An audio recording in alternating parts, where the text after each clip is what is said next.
Yes, the Browns were 0-16 last year, but they've got some guys coming back from that team that are going to be very important for them, Mary Kay. Who is someone you believe, a returning player from last year's roster, who is really important for this Brown squad?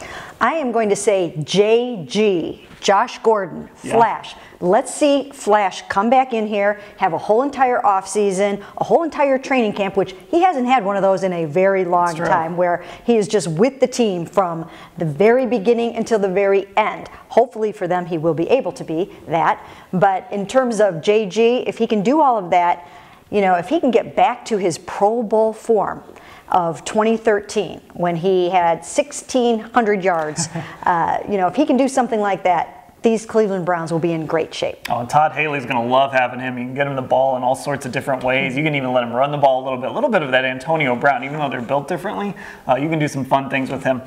You know, I'm keeping an eye on Emmanuel Ogbah, because we kind of know what Myles Garrett can do. We know about those linebackers. I think there's a real hope that Emmanuel Ogbah can make that leap and become that other end to pair with Myles Garrett. Can he become, instead of a 5 or 6 sack guy, can he be an 8 sack guy, 10 sack guy? I think that completely changes your pass rush if he does. Well, you know what? He has to live up to that, because they passed on Bradley Chubb, and everybody said it was because Emmanuel Ogbah could be a Bradley Chubb. And we even heard it out of Myles Garrett's mouth. He got a little defensive when people wanted to pair him with Bradley Chubb. He stuck up for his boy, Emmanuel Ogbah. All right, so those are the Browns veterans. Again, as always, tell us who you were watching this year as the Browns really kick into gear in the offseason program and training camp right around the corner.